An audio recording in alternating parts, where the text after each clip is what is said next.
বাবা, বড়দি বলল আপনার পা দুটো টিপে দিতে। আপনি শুয়ে পড়ুন। নেকা, আমার পা টিপতে হবে না ছোট বউ, তুমি বরঞ্চ তোমার শাশুড়ির গাল দুটো বেশ ভালো করে টিপে দাও। কেন? আমার গাল টিপবে কেন?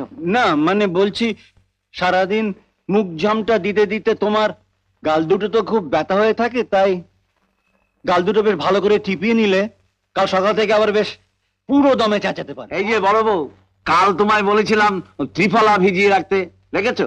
হ্যাঁ রেখেছি মামা। দাও, তাড়াতাড়ি দাও, ওই রোদ চলে গেলে আবার ওই জলের গুণই নষ্ট হয়ে দিচ্ছি। যায়। এই যে রোজ সকালে 1 গ্লাস করে ত্রিফলার জল খাবে, বুঝেছো ছোট বউ? এতে শরীরও ভালো থাকবে, খিদেও বাড়বে। 1 পয়সা রোজগারে মুরদ নেই, ত্রিফলা খেয়ে শুধু খিদে বাড়াচ্ছে আর গিলছে। যেমন দিদি তার তেমন ভাই। বড় বউ, ও বড় বউ, দেখ মরলো নাকি সব? কিছু বলছেন মা? না, তোমাকে না, বড় বউকে ডাকছি। ও কোথায়? রাজুর খুব জ্বর হয়েছে মা, মাথায় জলপট্টি দিচ্ছে। বাড়ির কাজকর্ম ফেলে ছেলেকে নিয়ে পড়ে থাকলেই চলবে? সব কাজ তো আমি করছি মা। উনুন ধরাচ্ছি, এক্ষুনি চাপাবেন। আর তরকারি কাটা, রান্না করা? আপনি তো বসেই আছেন মা, তরকারি ঝুড়িটা দিয়ে যাচ্ছি, কি কি রান্না হবে কেটে রাখবেন। আমি আমি তরকারি কাটবো? শুনছো শুনছো, তোমার ছোট বউর কথা শুনছো? না কোটার কি আছে? বাড়ির বউরা দিনরাত খেটে মরবে আর আপনি পায়ের উপর পা তুলে বসে থাকবেন? সংসারটা শুধু আমাদের একার নয় মা, আপনারও। তাই বলে আমি দিনরাত শুধু মুখ নাড়লেই হবে না মা, হাত পাও একটু নাড়ুন, নইলে কিন্তু বাতে ধরবে। শুনলে শুনলে, তোমার ছোট বউর কথা শুনলে? ধন্বন্তরী কবরেজের মতো তোমার বাতের চিকিৎসাটা করে গেল। ওহ, ও যদি আমার চোখের চিকিৎসাটা করতে পারতো।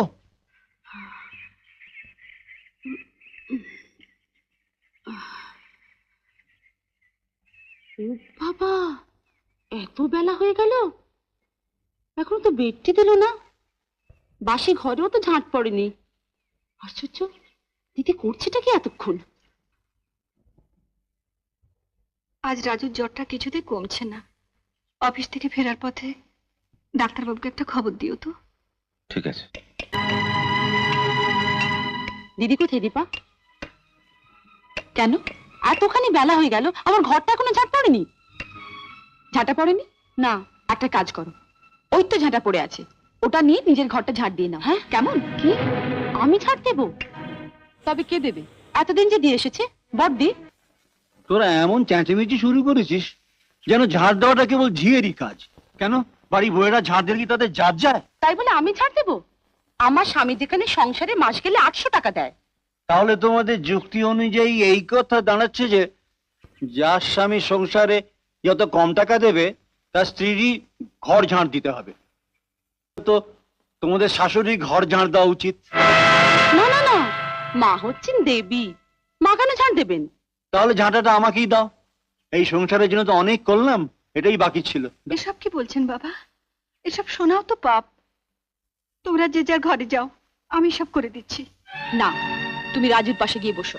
ছাড় ছোট, যার বাবার সংসারে 500 টাকা দেয়, তার ছেলের বেঁচে থাকার কোনো অধিকার নেই এ সংসারে।